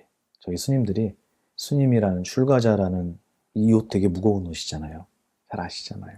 이 옷과 깎은 머리와 합장을 받을 만큼 그 스님이라는 이름의 역할을 정말 우리가 잘하고 있는가. 그 자문을 했을 때 저는 그렇다라고 섣불리 대답을 못 하겠더라고요. 제 자신도 아직도 많이 부족하고. 하지만 제가 바꾸고 싶은 게 바로 그 부분이에요. 그래서 일단은 스님들이 많아져야 돼요. 좀. 제 생각은 그래요. 머리 깎은 사람이 많아져야 된다는 게 아니라 스승이 많아져야 된다는 얘기를 하고 싶은 거예요. 머리를 깎든 길든. 욕심이라는 것을 내가 세 속에서 갖고 살려면 어떻게 해야겠느냐, 어떻게 해야 편안하겠느냐라고 물어보셨잖아요. 어떻게 해도 상관없어요. 근데 문제는 뭐냐면 내가 이것을 가질 수 없다라는 걸 알고 하는 거예요. 이게 경전에 나와요, 이 말이, 이 내용이. 뭐냐면 어릴 때 소꿉놀이 해보셨어요? 해봤어요? 네. 그러면 뭐 해요? 보통 소꿉놀이 하면 역할극 하잖아요, 그죠? 병원놀이도 병원놀이, 하고. 그렇지, 그렇지. 또 엄마 아빠 네, 뭐 흉내 내고. 부엌에서 막 그렇죠, 놀고. 그렇죠, 그렇죠, 맞아요. 흙으로 밖에서 집을 지으면서 소꿉놀이를 하는 애들이 있었대요. 근데 얘네가 집을 지으면서 야, 굴뚝은 여기로 내면 안 되고 여기로 내야 돼. 울타리는 이 정도 말고 더 넓혀야 돼. 입구는 이쪽 말고 이쪽이 좋아. 걔네 나름 풍수를 생각하고 짓는 것 같아, 내가 볼 때. 친구들끼리 얘기하면서 걔네가 그 얘기를 할 때 대충 해요, 성의껏 해요? 성의껏 하고. 굉장히 성의껏 하죠. 잘못하면 화내고. 화내죠. 그렇지, 그렇지. 굉장히 성의껏 하잖아요. 근데 부모님이 부르면 밥 먹으라고. 밥 먹어라, 이제 늦었으니까. 그럼 애들이 벌떡 일어나면서 네 하면서 일어나면서 그동안 열심히 지었던 모래로 된 집을 발로 뻥 차고 들어간대요. 무슨 뜻일까요? 우리가 세상을 살아가면서 자기가 맡은 역할에 그 녀석들처럼 최선을 다하는 거예요. 하지만 그 집을 아무리 공들여 줘도 처음부터 알아요, 걔네들은. 그 집은 진짜 집이 아니라는 거. 가짜라는 거 알아요. 놀이라는 걸 알아요. 그래서 말씀하신 것처럼 싸우기까지 해요. 하지만 돌아서는 순간 그 싸움은 아무 의미가 없다는 걸 걔네들도 알아요. 그러니까 일어날 때 발로 뻥 차고 에이 내일 또 만들지 뭐예요. 뻥 차고 들어가는 거예요. 우리가 과연 뻥 찰 수 있어요? 우리의 삶은? 저는 그렇게 살았으면 좋겠어요. 최선을 다하지만 언제든지 내가 놓아야 할 때, 내가 내려와야 할 때는 뒤도 안 돌아보고 뻥 차고 올 수 있을 정도의 마음을 가졌으면 좋겠어요. 추하게 매달리지 말고. 지금 영상 보고 퇴사하고 싶은 사람들 많이 생길 것 같습니다. 세속에서도 역시 욕심이라는 거를 얼마든지 쓰고 살아야 되고 이거는 나쁘거나 없앨 수 있는 것이 아니라고 생각해요. 그런데 문제는 제가 얘기한 것처럼 얻을 수 없는 거. 이룰 수 없는 것을 이룰 수 있고 얻을 수 있다고 착각한 채로 거기에 욕심이라는 능력을 사용하기 시작하면 정말 추해지고요. 고통스러워지고요. 나중에는 자기 옆에 아무도 안 남아요. 부처님 10대 제자 중에 눈 멀은 분 있잖아요. 아나율 존자 예. 계셨잖아요. 근데 이 아나율 존자가 눈을 멀게 된 이유가 부처님 강의하실 때 졸았잖아요. 그러니까 불러서 물어보세요. 아나율아, 너는 왜 출가했느냐라고 물어보세요. 너 내가 얘기했나? 졸면 돼? 이게 아니라 너 왜 출가했냐고 물어보니까 그렇게 대답한 거예요. 생사로부터 해탈하기 위해서. 근데 내가 강의할 때 그 자세와 그 모습이 정말로 너가 원한 출가의 모습과 부합하느냐. 너무 부끄러웠겠죠. 그래서 아나율 존자가 그때부터 저는 이제부터 잠을 자지 않겠습니다 라고 얘기하는 거예요. 양극단이죠. 부처님께서 항상 경계하셨다. 아니야, 자야 된다. 아닙니다. 저는 안 자겠습니다. 하고 고집을 부리다가 결국에는 굉장히 위독한 상황이 됐어요. 그래서 의사를 불러요. 진료를 해봐라 그랬더니 간단합니다. 주무시면 됩니다. 그런데도 아나율 존자가 안 자요. 그리고 나서 눈이 멀잖아요. 제가 이 얘기를 저희 큰 스님께 말씀을 드렸어요. 스님, 아나율 존자가 그랬대요. 그리고 나서 부처님 굉장히 속상해 하시거든요. 그래도 제자는 제자니까 승가 생활을 계속 했겠죠. 근데 어느 날 아나율 존자가 자기가 갖고 있던 바늘에다가 실을 끼는 장면이 나오잖아요. 근데 거기서 못 껴서 앞이 보이지 않는 상태에서 주변에 외칩니다. 누가 나의 바늘에 실을 끼워줄 분이 계십니까? 근데 어떤 분이 와서 끼워줘요. 부처님이 오신 거예요. 스승님이 오셔서 끼워주신 거예요.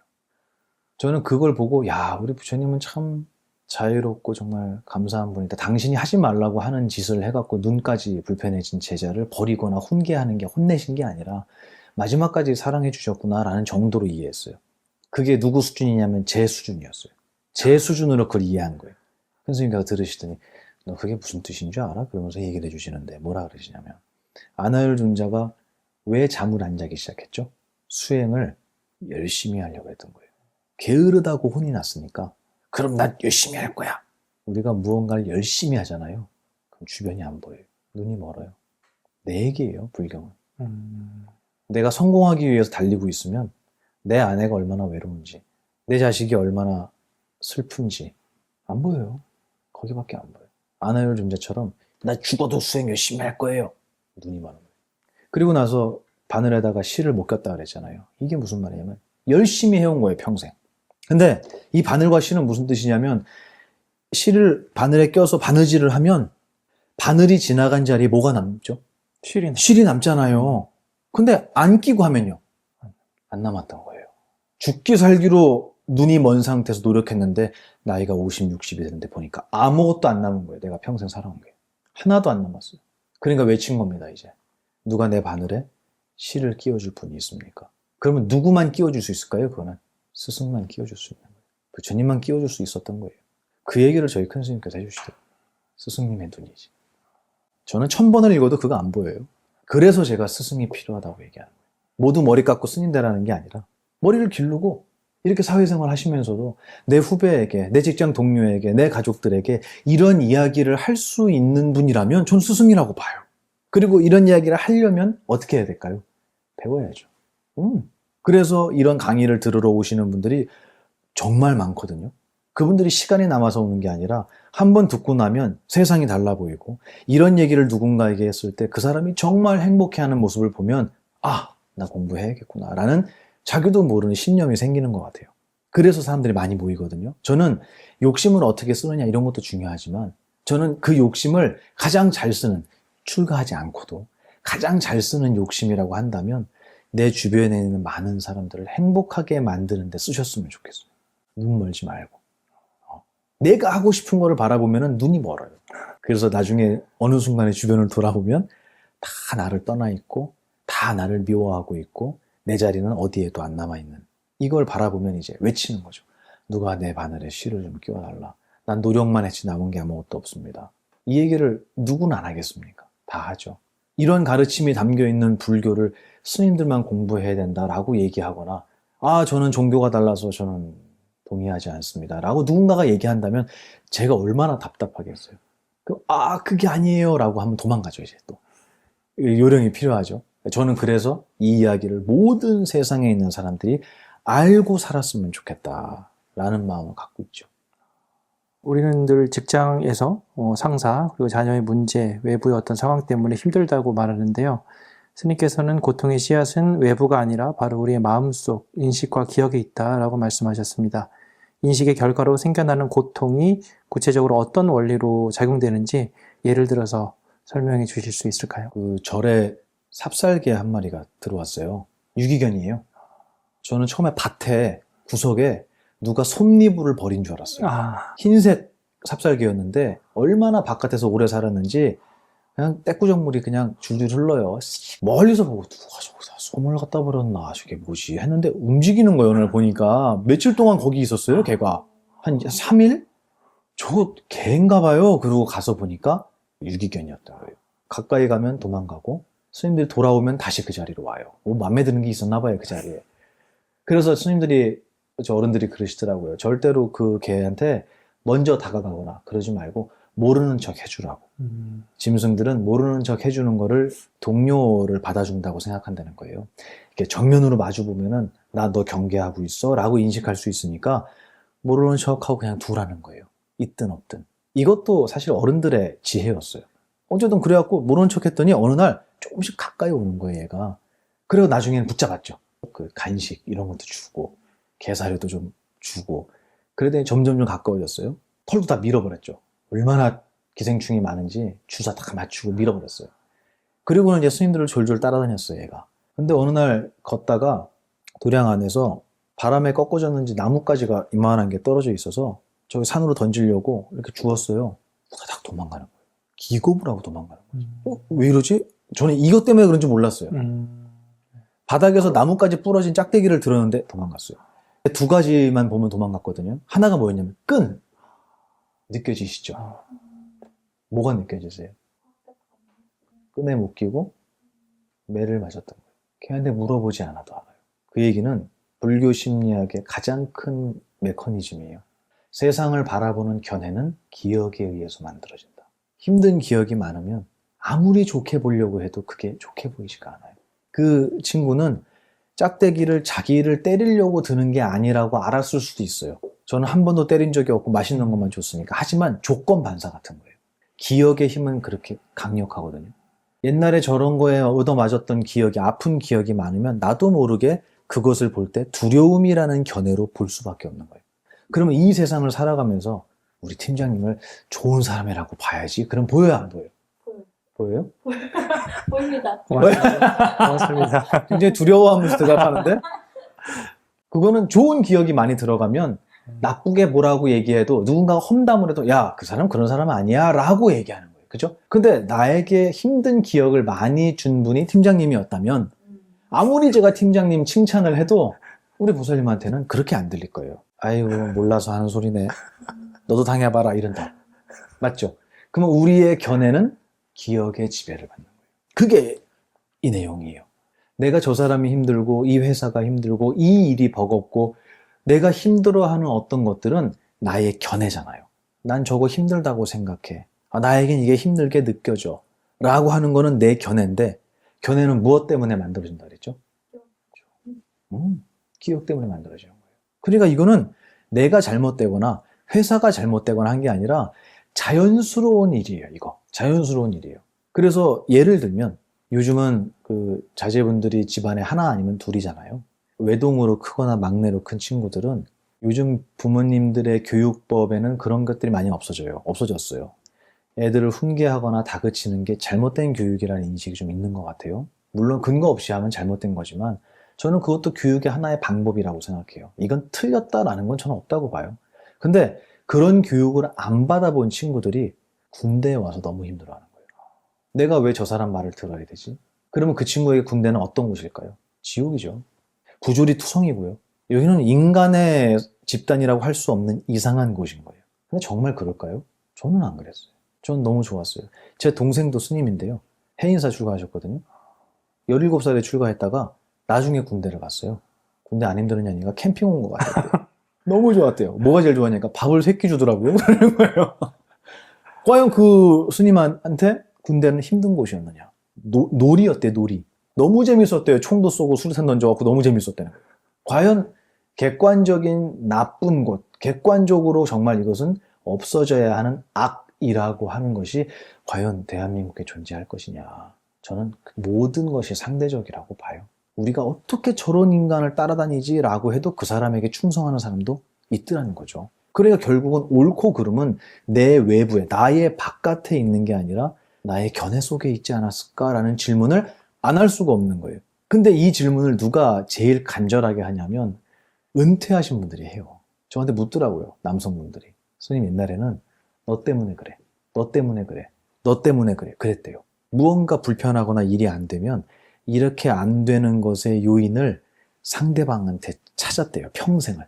근데 어느 날이 되니까 찾다 보니까 더 이상 찾을 수가 없는 거예요. 일은 잘못돼 있는데. 그래서 어느 날 나한테 문제가 있는 거 아닐까? 이 사람은 알고 있었어요. 처음부터. 하지만 핑계댈 게 없어지니까 은퇴를 해버렸으니까 나에게 문제가 있는 게 아닐까? 라고 생각할 때 정말 죽고 싶었습니다. 이렇게 얘기하더라고요. 부정할 수가 없으니까. 이거는 평생을 내 옳고 그름, 좋고 나쁨, 정의와 불의 이런 것들이 내 견해 속에만 있었다는 거. 그리고 그 견해는 절대적으로 기억에 의지했다라는 거. 그렇기 때문에 기억은 우리가 다 다르잖아요. 그래서 이 세상 사람들의 목소리가 하나로 화합되는 일이 없는 거예요. 기억이 다르기 때문에. 그럼에도 불구하고 그거를 나로 삼고 그 견해가 맞다라고 우기면서 평생을 살아온 사람들이에요. 우리 다 그렇게 살아왔던 거예요. 그러니 제가 강의를 할 때 견해와 기억의 구조를 설명하고 당신에게 세상이 그렇게 보이는 것은 당신의 기억 때문입니다. 근데 그 기억은 당신이 갖고 온 게 아니라 당신이 세상에 와서 나중에 얻어진 겁니다. 그럼 기억은 나일까요? 남일까요? 굉장히 깊은 얘기를 했어요. 맞아요. 사실은 맞는 거예요. 근데 제가 설명드린 거는 내가 갖고 온 게 아니라 그랬잖아요. 백지였잖아요. 나올 때. 한국말도 모르고 나왔는데. 그러면 기억의 내용은 전부 다 세상에 의해서 얻어진 거예요. 근데 그걸 그대로 받은 게 아니라 내가 해석하면서 집어넣었잖아요. 기억에. 그러니까 보살님 말이 맞기도 한 거예요. 어쨌든 내가 갖고 온 건 아니다. 그러므로 그거는 내가 될 수 없다고. 기억은. 그러므로 기억이 내가 아니기 때문에 기억에 의해서 만들어진 견해도 내가 될 수 없다. 두 가지를 먼저 우리가 이해하고 나야 저 사람이 왜 저렇게 말끝마다 욕을 하고 다른 사람을 미워하는 말만 하고 저 사람은 어떻게 모든 사람을 저렇게 따뜻하게 대하고 하는 이런 현상들이 이해가 되기 시작하는 거예요. 아, 저 사람 묻지 않아도 우리 삽살개는 묻지 않아도 옛날에 아팠구나. 걔가 이해가 되는 거예요. 이거는 뭐냐면 세상 사람들이 알고 출발선에서 출발하기 전에 미리 알고 출발했어야 되는 내용들이잖아요. 근데 이거를 모르니까 야 쟤는 왜 저런데? 하면서 구업을 짓는 거예요. 남 욕하는 업을 짓고 야, 걔 진짜 짜증나지 않냐? 라면서 사실 진짜 짜증나는 나쁜 기억은 자기 기억 속에 집어넣고 있잖아요. 남한테 욕을 하면 그 욕과 가장 가까운 귀는요, 내 귀예요. 여기 제일 먼저 들어와요. 온 우주에서 내가 제일 먼저 들어요. 내가 욕하면. 내 기억을 더럽히면서도 나는 남을 욕하고 있다고 착각하는 거예요. 너무 간단한 이치도 모르고 세상을 살아가니 발 디디는 데마다 진흙탕이고 잘하려고 노력했는데 아파지고 행복하려고 했는데 불행한 결과가 오고 이거 당연한 거 아니겠냐는. 그래서 이 세상을 바라보는 불편한 또 힘든 고통스러운 이런 씨앗들이 제가 감히 나의 견해 속에 들어있다라고 표현을 한 거예요. 물론 세상에 부조리가 왜 없겠어요. 바꿔나가야죠. 하지만 우리는 거기에만 손가락질을 해서는 안 되지 않겠느냐. 진지하면 속은 거라고 그러시면서 왜 이렇게 진지하게 화를 내시냐고. 당신 막 기분 좋으실 때 농담으로 선생님 화내실 땐 진짜 진지해 보입니다 이렇게 얘기해요. 근데 거기서 뭐라 그러시냐면 진지하지 않아도 된다. 진지하면 속은 거야 라는 말을 할 때는 진지해진다고. 왜냐면 이건 정말 귀한 거니까 이 가르침은. 스승이 진지할 때는 이렇게 표현하셨어요. 스승이 화를 내는 것은 화라는 능력을 사용하는 거잖아요. 큰 스님도 화나세요? 그럼 언제요? 너희들을 가르칠 때. 이건 뭐와 똑같냐면 아버지가 자식을 키우는데 딸이 아장아장 걸어요. 근데 조심해, 여기 자갈밭이니까 조심해. 그러는데 안 조심하고 까불다가 넘어져서 무릎이 다 까져서 피가 막 나요. 그럼 엄마가 어떻게 하는 줄 알아요? 쫓아가고 이렇게 갖고 어떻게 하는 줄 알아요? 그렇지. 또 때려. 안 그래도 피나서 우는데 왜 때려요? 아파 죽겠는데. 근데 그 마음 아시잖아요. 이거는 미움인가요? 아니잖아요. 사랑이잖아요. 근데 화가 나는 거예요. 너무 아까우니까. 안 넘어질 수 있었는데 이렇게 아파서 피나고 울지 않아도 되는데 근데 그렇게 했어요. 그걸 바라보는 엄마는 속이 상한 거예요. 그걸 바라보는 스승은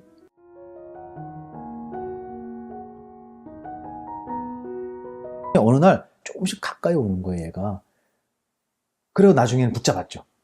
간식 이런 것도 주고 게사료도 좀 주고 그러더니 점점 가까워졌어요. 얼마나 기생충이 많은지. 그리고는 이제 스님들을 졸졸 따라다녔어요. 근데 어느 날 걷다가 도량 안에서 바람에 꺾어졌는지 나뭇가지가 이만한 게 떨어져 있어서 저기 산으로 던지려고 이렇게 주웠어요. 후다닥 도망가는 거예요. 기겁을 하고 도망가는 거예요. 왜 이러지? 저는 이것 때문에 그런지 몰랐어요. 바닥에서 나뭇가지 부러진 짝대기를 들었는데 도망갔어요. 두 가지만 보면 도망갔거든요. 하나가 뭐였냐면 끈. 느껴지시죠? 뭐가 느껴지세요? 끈에 묶이고 매를 맞았던 거예요. 걔한테 물어보지 않아도 알아요. 그 얘기는 불교 심리학의 가장 큰 메커니즘이에요. 세상을 바라보는 견해는 기억에 의해서 만들어진다. 힘든 기억이 많으면 아무리 좋게 보려고 해도 그게 좋게 보이지가 않아요. 그 친구는 짝대기를 자기를 때리려고 드는 게 아니라고 알았을 수도 있어요. 저는 한 번도 때린 적이 없고 맛있는 것만 줬으니까. 하지만 조건 반사 같은 거예요. 기억의 힘은 그렇게 강력하거든요. 옛날에 저런 거에 얻어맞았던 기억이, 아픈 기억이 많으면 나도 모르게 그것을 볼 때 두려움이라는 견해로 볼 수밖에 없는 거예요. 이 세상을 살아가면서 우리 팀장님을 좋은 사람이라고 봐야지. 그럼 보여요, 안 보여요? 보여요? 보입니다. 고맙습니다. 굉장히 두려워하면서 대답하는데 그거는 좋은 기억이 많이 들어가면 나쁘게 뭐라고 얘기해도 누군가가 험담을 해도 야, 그 사람 그런 사람 아니야 라고 얘기하는 거예요. 근데 나에게 힘든 기억을 많이 준 분이 팀장님이었다면 아무리 제가 팀장님 칭찬을 해도 우리 보살님한테는 그렇게 안 들릴 거예요. 아이고 몰라서 하는 소리네. 너도 당해봐라 이런다. 맞죠? 그러면 우리의 견해는 기억의 지배를 받는 거예요. 그게 이 내용이에요. 내가 저 사람이 힘들고 이 회사가 힘들고 이 일이 버겁고 내가 힘들어하는 어떤 것들은 나의 견해잖아요. 난 저거 힘들다고 생각해. 나에겐 이게 힘들게 느껴져. 라고 하는 거는 내 견해인데 견해는 무엇 때문에 만들어진다 그랬죠? 그렇죠. 기억 때문에 만들어지는 거예요. 그러니까 이거는 내가 잘못되거나 회사가 잘못되거나 한 게 아니라 자연스러운 일이에요. 이거 자연스러운 일이에요. 요즘은 그 자제분들이 집안에 하나 아니면 둘이잖아요. 특히 이제 외동으로 크거나 막내로 큰 친구들은 요즘 부모님들의 교육법에는 그런 것들이 많이 없어졌어요. 애들을 훈계하거나 다그치는 게 잘못된 교육이라는 인식이 좀 있는 것 같아요. 물론 근거 없이 하면 잘못된 거지만 저는 그것도 교육의 하나의 방법이라고 생각해요. 이건 틀렸다라는 건 저는 없다고 봐요.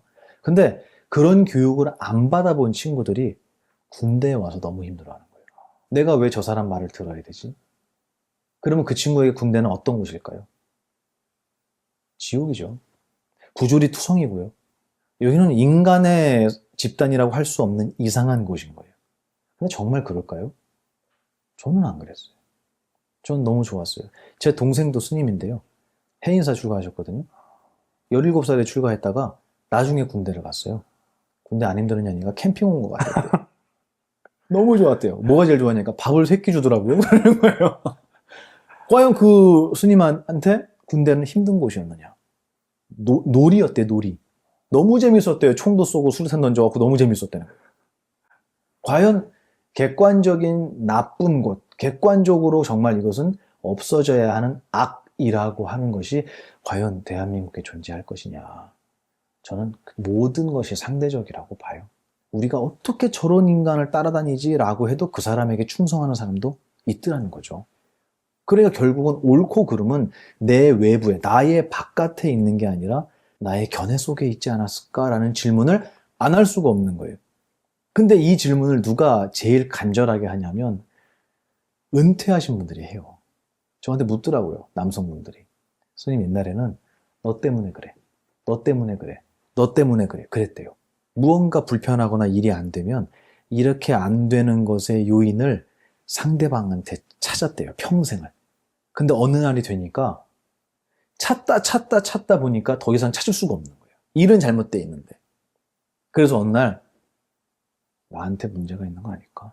이 사람은 알고 있었어요, 처음부터. 하지만 핑계댈 게 없어지니까, 은퇴를 해버렸으니까 나에게 문제가 있는 게 아닐까? 라고 생각할 때 정말 죽고 싶었습니다. 이렇게 얘기하더라고요. 부정할 수가 없으니까. 이거는 평생을 내 옳고 그름, 좋고 나쁨, 정의와 불의 이런 것들이 내 견해 속에만 있었다는 거. 그리고 그 견해는 절대적으로 기억에 의지했다라는 거. 그렇기 때문에 기억은 우리가 다 다르잖아요. 그래서 이 세상 사람들의 목소리가 하나로 화합되는 일이 없는 거예요. 기억이 다르기 때문에. 그럼에도 불구하고 그거를 나로 삼고 그 견해가 맞다라고 우기면서 평생을 살아온 사람들이에요. 우리 다 그렇게 살아왔던 거예요. 그러니 제가 강의를 할 때 견해와 기억의 구조를 설명하고 당신에게 세상이 그렇게 보이는 것은 당신의 기억 때문입니다. 근데 그 기억은 당신이 갖고 온 게 아니라 당신이 세상에 와서 나중에 얻어진 겁니다. 그럼 기억은 나일까요, 남일까요? 굉장히 깊은 얘기를 했어요. 이제 사실은 맞는 거예요. 근데 제가 설명드린 거는 내가 갖고 온 게 아니라 그랬잖아요. 백지였잖아요, 나올 때. 한국말도 모르고 나왔는데. 그러면 기억의 내용은 전부 다 세상에 의해서 얻어진 거예요. 근데 그걸 그대로 받은 게 아니라 내가 해석하면서 집어넣었잖아요, 기억에. 그러니까 보살님 말이 맞기도 한 거예요. 어쨌든 내가 갖고 온 건 아니다. 그러므로 그거는 내가 될 수 없다고, 기억은. 그러므로 기억이 내가 아니기 때문에 기억에 의해서 만들어진 견해도 내가 될 수 없다. 두 가지를 먼저 우리가 이해하고 나야 저 사람이 왜 저렇게 말끝마다 욕을 하고 다른 사람을 미워하는 말만 하고 저 사람은 어떻게 모든 사람을 저렇게 따뜻하게 대하고 하는 이런 현상들이 이해가 되기 시작하는 거예요. 아, 저 사람 묻지 않아도 우리 삽살개는 묻지 않아도 옛날에 아팠구나.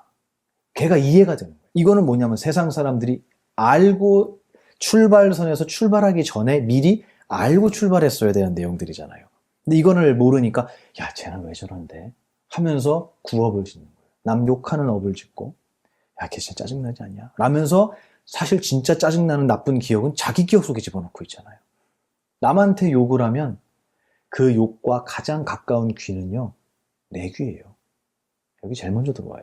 온 우주에서 내가 제일 먼저 들어요. 내가 욕하면. 내 기억을 더럽히면서도 나는 남을 욕하고 있다고 착각하는 거예요. 너무 간단한 이치도 모르고 세상을 살아가니 발 디디는 데마다 진흙탕이고 잘하려고 노력했는데 아파지고 행복하려고 했는데 불행한 결과가 오고 이거 당연한 거 아니겠냐는. 그래서 이 세상을 바라보는 불편한 힘든, 고통스러운 이런 씨앗들이 제가 감히 나의 견해 속에 들어있다라고 표현을 한 거예요. 물론 세상에 부조리가 왜 없겠어요? 바꿔나가야죠. 하지만 우리는 거기에만 손가락질을 해서는 안 되지 않겠느냐. 이미 우리가 행복할 수 있는 거리를 많이 갖고 있음에도 내 견해가 부족해서, 내 견해의 수준이 낮아서 행복을 행복으로 볼 수 없다면 과연 그게 세상의 잘못이겠느냐라는 저는 질문을 던지는 거죠. 진지함을 속은 거다? 이 말이 되게 인상 깊었는데요. 그 진지함을 빼는 것을 스님께서 되게 강조하시는데, 안 좋은 기억이 있어서 안 좋은 견해로 이렇게 막 힘드는 그런 사람, 그런 고통이 닥쳤을 때 이 진지함을 빼고 유쾌함을 더하는 기술, 이걸 어떻게 적용해야 그 네. 고통에서 좀 벗어날 수가 있을까요? 맞아요. 굉장히 중요한 질문인데 이거 돼요. 어떤 분은 그래요. 이게 되겠습니까? 하는 분이 있어요. 그분 말도 이해해요. 저 공감해요. 이 세상은 진지함으로 만들어진 세상이거든요. 근데 됩니다. 제가 왜 이렇게 확신을 하냐면 우리 스님들한테서 확인했어요. 절에 제가 불 났다고 얘기했잖아요. 네. 그죠? 네. 불이 났는데 창고 하나가 탔어요. 그래서 제가 다 끄고 나서 꽤 큰 불이었어요. 저희 큰 스님께 스님 죄송합니다. 그리고 제가 말씀을 드렸어요. 제가 관리를 잘 못했습니다. 그랬더니 불을 끌 때는 불이 났어요. 그럼 불을 끌 때 뭐가 필요하죠? 물, 또 흙 좋아요. 그렇죠. 또 사람, 좋아요. 좋아요. 또 뿌리는 거 있잖아요. 소화기. 소화기, 그렇죠. 맞죠? 제가 또 하고 여러 개를 물어봐도 영원히 보살님한테 안 나올 대답이 하나 있어요. 근데 왜냐면 그건 불 끄는데 아무런 도움이 안 되거든요. 근데 불 나면요, 제일 먼저 그거부터 장착할걸요, 우리? 그게 뭔지 아세요? 진지함이에요. 내가 또 뭐가 필요해요? 또 뭐가 필요해요? 100개를 물어봐도 진지함은 안 나올걸요, 대답이? 근데 불났다고 생각해봐요. 제일 먼저 뭐가 장착이 돼요? 그거 봐. 그래서 저희 큰 스님께서 진지함은 저기 창고에 불 끄는데 아무 도움도 안 돼. 소화기 119에 신고하고 소화기 찾으면 돼. 너가 진지하다고 저게 더 잘 꺼지지 않아. 근데 진지하면 즐거워요, 힘들어요? 누가 나를 힘들게 하냐는 거예요. 저 불이? 그래서 진지하면 속은 거다. 사실을 사실대로 보지 못하고 세상을 있는 그대로 보지 못한 것은 진지함이라는 것이 내 눈을 가렸기 때문이다 라고 저희 스승님께서 말씀해 주신 거예요. 제가 얘기한 게 아니고요.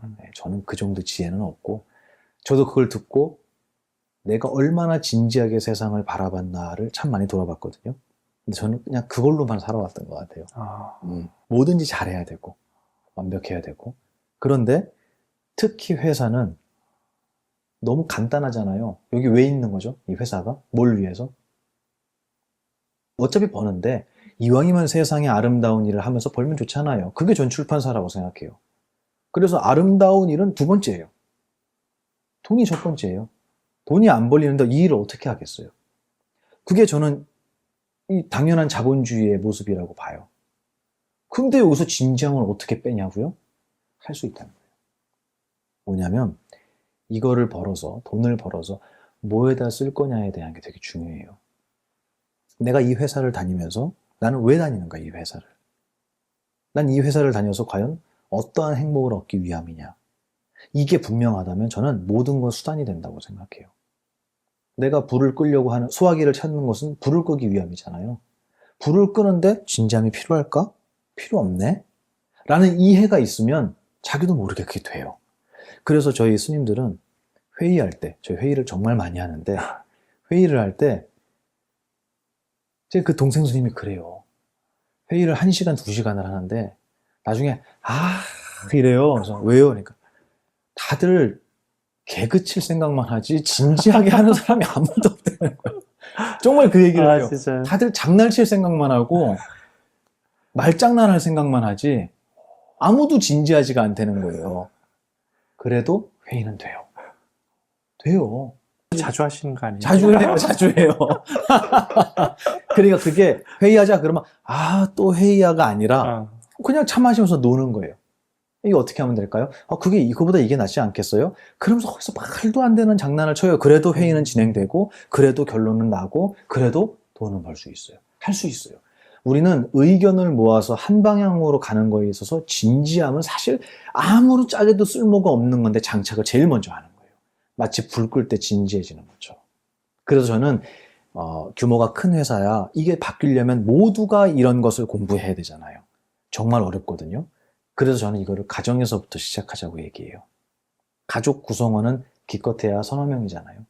이 가족 구성원들이 먼저 얘기하는 거예요. 우리 이 강의를 들어보니까 진지하면 아무 도움이 안 돼. 맞아요. 그러고 보니까 아버지가 말씀하실 때 항상 내가 진지하게 그거를 심각하게 받아들이니까 항상 인상을 쓰고 아버지한테 막말을 했던 것 같아요. 야, 우리 진지하지 않게 얘기해보자. 그리고 일부러 더 농담하는 거예요.